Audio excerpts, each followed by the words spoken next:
So, dear friends, we are discussing regarding the organ of medicine, and last lecture we have finished up to the aphorism number 52. So, we have started with the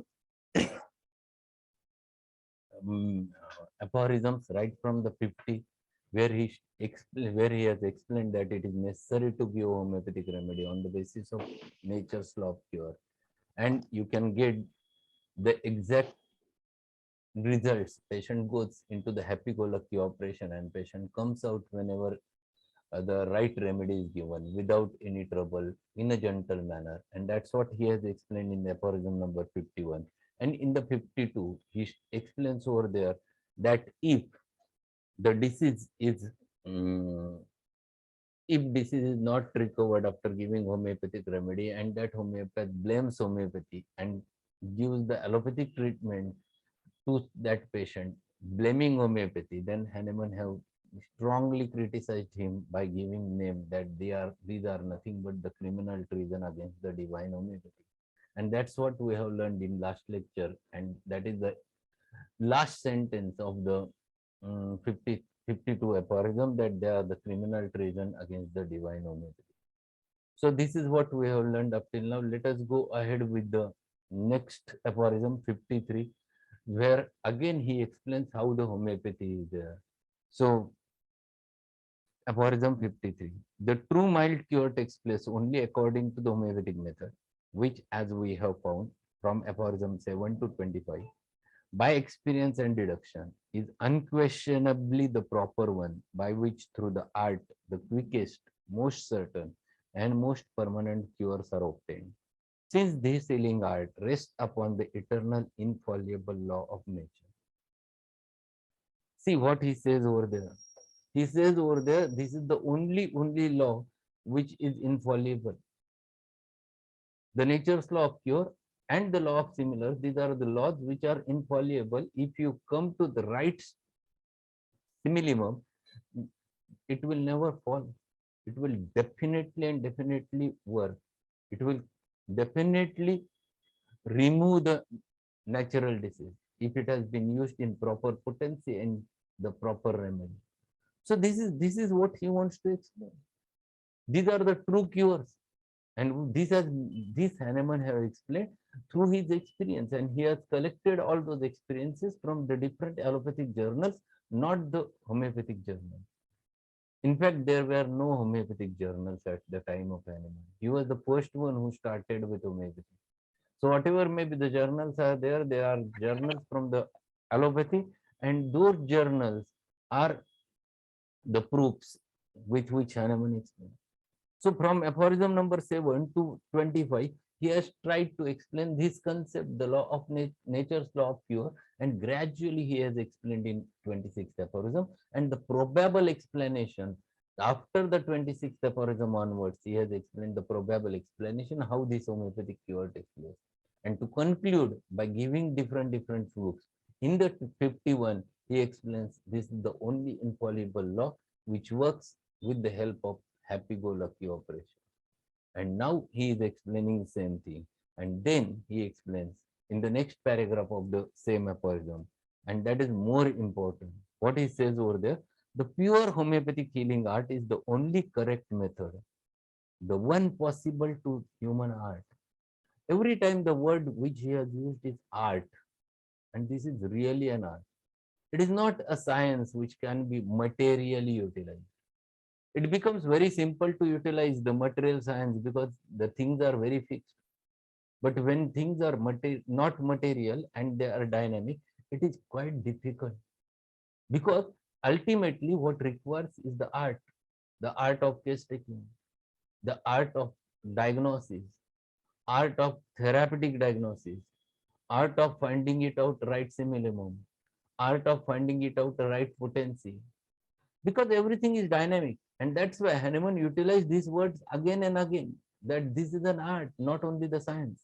And that's why he says over there, the pure homeopathic healing art is the only correct method, the one possible to the human art, the straightest way to cure. What is it? Straightest way to cure, as certain as that there is but one straight line between two given points. And underline this sentence, one straight line between two given points. This is full question topic. If there are students, this is the full question for 20 marks. Homeopathy is not on, homeopathy is the science which is nothing but one straight line drawn between two given points. What it means? Here Hahnemann wants to explain something very essential and very important. If you take into consideration the two different points, how many lines you can draw between two given points? What is the truth? Truth is that you can draw only a single line. You cannot draw more than one line between two given points. So this is indubitable truth is there, that there is only one line can be drawn between two given points. This truth is there, everyone knows. The same is there with the homeopathy. It is as good as the line drawn between two given points. This is what homeopathy is. If this question is asked, you have to explain why Hahnemann says like that, because homeopathy is based upon the cardinal principles of homeopathy. The 7 infallible cardinal principles of homeopathy, right from law of similars, law of simplex, law of minimum dose, the doctrine of vital force, the doctrine of drug proving, doctrine of drug dynamics, and the last law, that is the doctrine of chronic diseases. And these are 7 pillars, and with the help of which, if you achieve or if you give a right simillimum, it is infallible. This is the truth, and that truth is indubitable truth, as as if a sentence that a single line drawn between two given points. You can draw only a single line. So this is what he wants to impose on your mind. This is homeopathy. So homeopathy is so straight. Then he goes for the 54 aphorism, and now he compares the homeopathy with other pathies. And here he defines other pathies in detail. Here he explains the difference between what is homeopathy and what is allopathy. What is homeopathy and what is isopathy? What is homeopathy and what is vaccination? Everything is defined by Hahnemann right from these aphorisms. And that's why these further aphorisms is the comparison between the homeopathy, allopathy, antipathy, and isopathy. Until 70th aphorism, he has made it clear what are the differences and how the homeopathy is different than the allopathic science. And he starts with the 54, and let us learn 54th aphorism. The allopathic method of treatment utilized many things against disease, but usually only improper ones, aloia, and ruled for ages in different forms called system.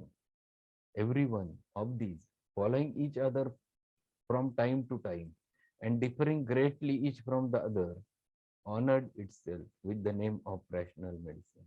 And what is this? The name given allopathy is by Hahnemann, because the word haloia is means dissimilar. So what is the dissimilarity? Whatever they may be the patient's symptoms, they are absolutely different than the action of the remedy. There is no correlation between the patient's symptoms and the action of remedy. We have taken the example of it earlier also. For example, a patient has a fever, and patient is expressing the fever in the associated with lot of thirst, or there is associated with headache, associated with vomiting or constipation, or many more such things are there. This is the symptomatology of the patient, and the doctor diagnoses him that he is having fever. He considers it might be because of because of salmonella or because of something else, and they give the medicine which where there is no correlation of the medicine with this symptomatology.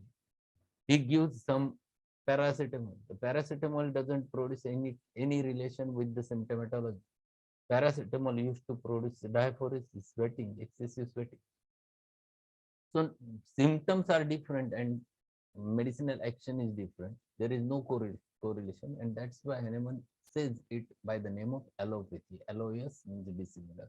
And what he says over there, every one of these, following each other from time to time and differing greatly each from other, honored itself with the name of rational medicine. If you go to the 10 allopaths with the same problem, everyone comes out with their own theory. We'll take the example of the simple cancer. How did it manage the cancer? Someone comes and someone says that it is better to get operated, surgical line of treatment, then we'll give the chemo, and if some remnants remain, then we'll go for radiation. Now another trend come and they says now that before going for operation, we'll give first chemo, and then after chemo, we'll operate and then give radiotherapy. Someone came, no, it is better to give radiotherapy only and then cancer. No one is sure because there is no principle. Whatever is dependent upon the opinions. These are nothing but the opinions, everyone's opinion. And that's why, as there is no principle, Hahnemann says that there is complete difference of opinions, difference of thoughts, and there is no fixity, which you can fix with the homeopathy. And this is what still labeled as a rational medicine. How can it be? That is the question of Hahnemann. There is a footnote to this. That footnote is related with this rational medicine. Footnote number 60. We'll read that footnote and then we'll read next paragraph. As if in the establishment of the science, based only on the observation of nature and pure experiment and experience, idle speculation. Idle means nirarthak, vyartha, which is not of any use. Idle speculation. Speculation means tarka. Idle speculation and scholastic म्हणजे तार्किक अभ्यासू तर्कावर आधारित vaporings म्हणजे काल्पनिक गोष्ट vaporings which has been thought just a thought speculation. Pure experiment and experience, idle speculation and scholastic vaporings could have a place. So he explains over there, this is what is called as rational medicine. How can it be? How can you go for it? How can you consider yourself rational? Because there is no principle. Because there is nothing specific, rigid, fixed entity on which you can explain. Everyone is coming out with their own thoughts, with their own speculation, and they explain this is right. Every time it has been changed. We'll take a simple example of COVID-19. What has happened? The few drugs were introduced to start with. Thereafter, they said no, these are the wrong remedies. Then they have introduced again something different. Again, after some time, it has been declared no. WHO says this is not the line of treatment. Again, something new introduced. Every time it has been changed. Nothing fixed. Because someone says, someone comments, and that comment is taken into granted, and accordingly the thing changes. This is difference between homeopathy and allopathy. It is not rigid, fixed. These are the opinions, and those opinions, Hahnemann explains that these opinions are not always true, and still they consider themselves as a rational medicine. Every builder of such a system cherished the haughty estimation of himself, that he was able to penetrate into the inner nature of the life of the healthy as well as of the sick, and clearly to recognize it and accordingly grave the prescription which noxious matter, noxious means disease producing, should be banished from the sick man, and how it is banished, how to banish it in order to restore him to the health. All these according to the empty assumptions and arbitrary suppositions, without honestly questioning nature and listening without prejudice to the voice of the experience. How do allopathics treat the patient? If you get a chance to go and sit with them, just observe what do they do. They ask, what is your problem? Patient starts explaining. And they, yes, I understood. Just lie down. Then they keep the stethoscope over there, just ask the patient to open the mouth, put the torch inside, and the label says, you have the viral infection, let us start with this medicine. Hahnemann have criticized, without listening to the patient's complaints, how you come to the conclusion that patient has a viral infection. He explained over there whether their penetrating power is so strong that they can see the virus. This is the question mark which has been put by Hahnemann. How can it be possible? But whatever is there is not a truth, whatever is their assumption. Whatever is their speculation. Whatever is their thought. And accordingly, on the basis of thought, they prescribe. And when prescription, you observe the prescription of such a fever patient, they give one antibiotic, then they give one anti-malaria, then they give to cover whole thing, sometimes gram negative for them, another antibiotic. Then they give antacid because it can cause acidity. Then they give antibiotic, sometimes along with B complex. All those things are given. If you are damn sure it is viral, you don't have antiviral, still you give all those things. And then if you put them a question why you have given, the answer is very simple: to prevent secondary bacterial infection. This is their answer. Why do you worry secondary bacterial infection? Why it will develop? It will not develop, but if you give antibiotic, it will definitely develop because you are removing the natural reactions of the human being. And this Hahnemann explains over there. How can it be possible to bring the patient into the state of health immediately on the whole medicines, many of medicines which were used? And this he wants to criticize over there. This is the method with which they approach. This is the method is based upon the speculation, not on any principle. We have strong principle, law of similars. We have strong principle, nature's law of cure. There is no principle. And as there is no principle, there are thoughts, there are opinions. Second important thing with which he has questioned, arbitrary suppositions. This is word which he has used. Arbitrary means lahari. Suppositions म्हणजे कल्पना करणे. Suppositions means to think.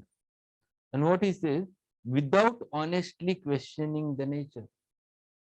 They never honestly question what is your problem.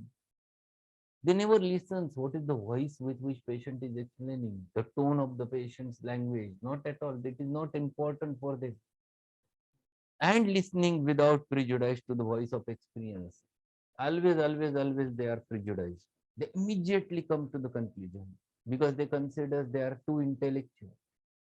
And when things becomes wrong, they say that it is idiopathy or it is autoimmune. Such things are there. This part, without listening to the patient's complaints, without understanding the patient's suffering, if you are considering the disease of the patient, this part Hahnemann have criticized. And why do they consider themselves of the rational practitioners of the healing art? This question Hahnemann puts for them. And then he explains over there further. Diseases were held to be conditions that reappeared pretty much in the same manner. Most systems gave, therefore, names to their imagined disease pictures and classified them, every system differently. To medicines were ascribed actions which were supposed to cure these abnormal conditions. Hence, the numerous textbooks on the materia medica. And this is what the condition is there with the allopathy. First important thing is that they start labeling the disease. So immediately that goes for the diagnosis. And diagnosis is many a times it is an assumption. They talks like that. My opinion is that he might be having malaria. My opinion is that he might be having typhoid. He might be having dengue. He might be having rickettsial fever. What are these? These are nothing but the different names given to the disease. And why these different names are given? These are different names are given only because their consideration, according to that, they considers what should be given. And they never give single medicine. Even though they diagnose it as a viral fever, they give the antibiotic. They give the anti-malaria. Many a times it is called as a gunshot therapy.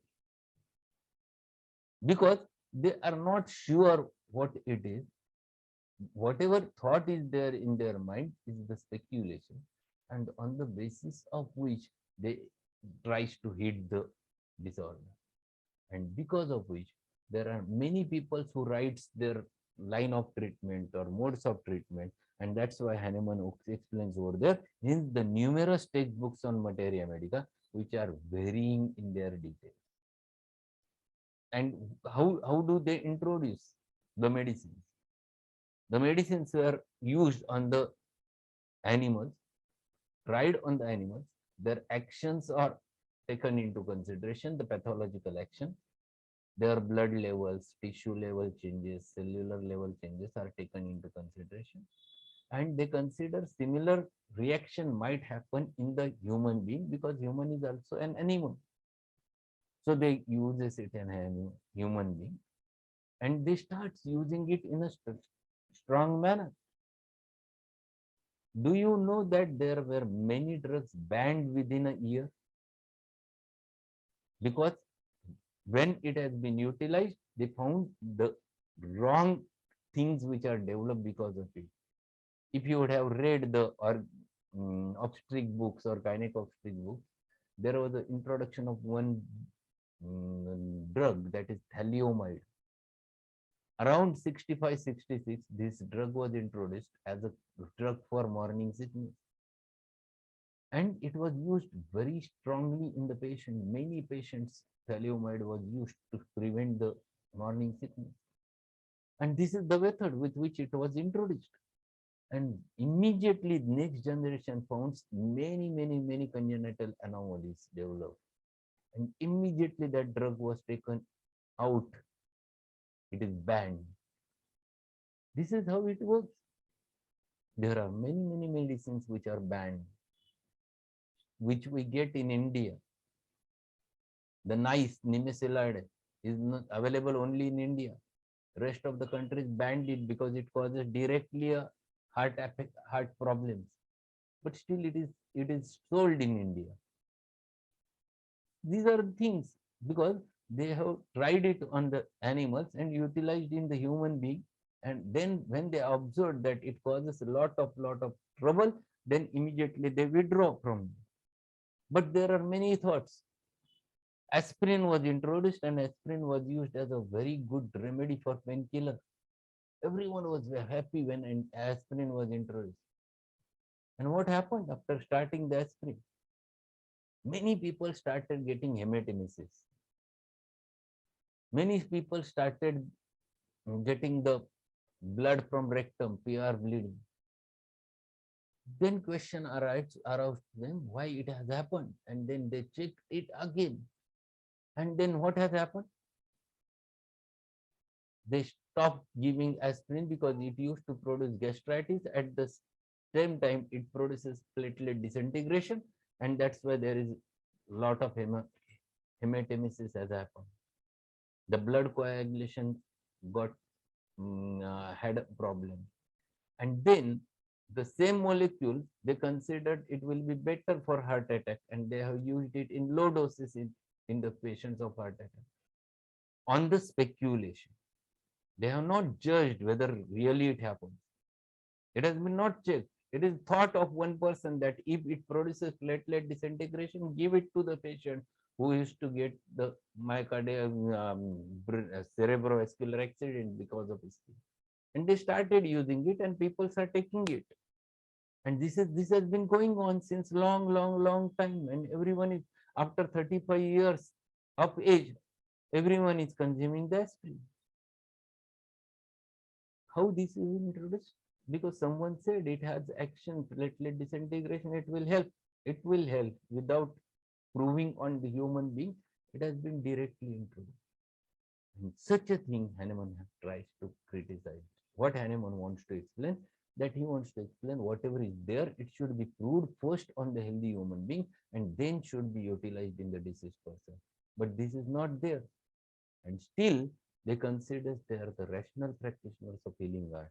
Hahnemann criticized to them on the basis of that. There are two more footnotes to this paragraph, 61 and 62. The 61 is related with the which noxious matter. which noxious matter should be banished from the sick man. They don't know what is noxious matter enter inside the body. And that for that he has written over there. Just go with 61 footnote. Up to the most recent times, what is curable in sickness was supposed to be a material that had to be removed, since no one could conceive of the dynamic effects.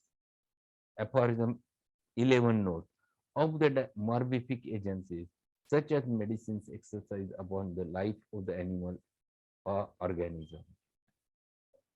So the thought was very rigid and fixed in them that disease is always caused because something enters inside the body.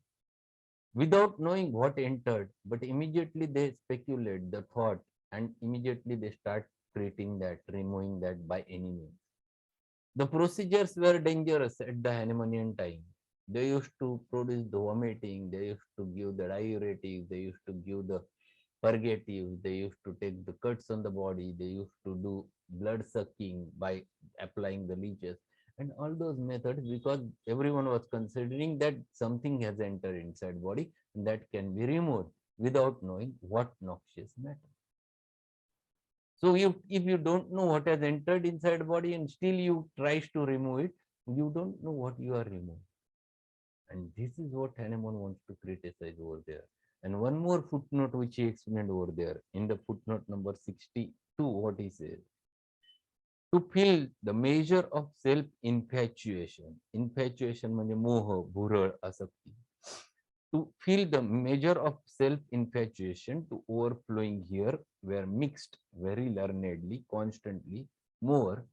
Indeed, many different medicines in so-called prescriptions to be administered in frequent and large doses, and thereby the precious, easily destroyed human life was endangered in hands of the perverted ones, especially so with the cetons. Cetons म्हणजे एक method होती. It is a thread drawn through a fold of skin as an counter irritant or a fistular tract so produced. So ceton अजूनही काही लोक करतात की धागा बांधतात. They used to put a thread over there and that thread used to act as a foreign body and the discharge comes out from that area. Especially so with the cetons, venesections, emetics, purgatives, plasters, fontanelles. Fontanelles is still, it has been done. लहान मुलांची टाळू भरणं, fontanelles, and cauterization. And these were the methods which they used to do. So this is what was there. They used to tell the patient, yes, you are having the problem because you have something entered in your body, we have to remove it. It is there in your blood, so we will remove the blood, it will automatically get removed. That was the thought. And that's why the Brasu was there and who has removed plenty of blood from the people. Hahnemann have criticized him like that these Brasu peoples have sucked the blood of the patient, which was not even happened in the Second World War. He says over there, this much of blood was sucked by Brasu people. And this was the method, or these were the methods which were followed during Hahnemannian time. Why he was so angry with them? Because of such methods. And why he was angry? Because the medicines which were used were in large doses and they used to cause a damage to the human health. Large doses always causes a damage. You observe that in your clinic, that patients who used to consume large doses of prednisolone, what happens? They gradually develop the diabetes mellitus. They gradually develop the avascular necrosis of femoral head. They gradually develop the osteomalacia, osteoporosis. Long-standing use of such measures always produces hazardous effects, and such effects Hahnemann have criticized over there. So from here, he starts comparing the homeopathy with the allopathy, antipathy, isopathy, all different pathies. And this comparison is there till the 70th aphorism.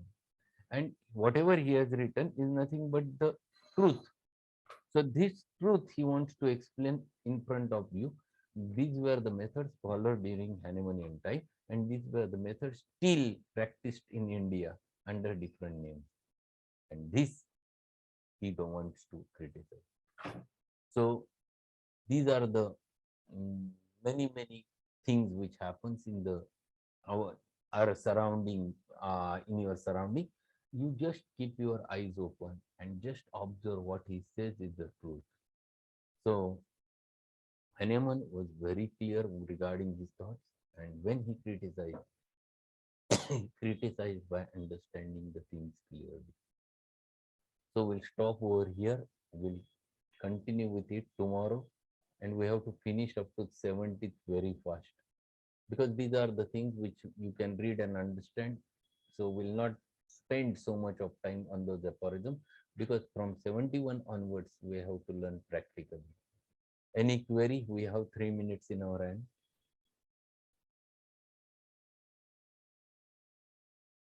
Is there any query? Yes, Ali Imam here said that Ventolin is the tablet banned. Yes, there are many more now they have banned, many more. And this has been because they observed that it used to cause a trouble. Many NSAIDs, non-steroidal anti-inflammatory drugs, which were used earlier, now they are banned completely. They are not using. Many antibiotics are banned. Sir, my brother-in-law, he is in Smith Klein Beecham now.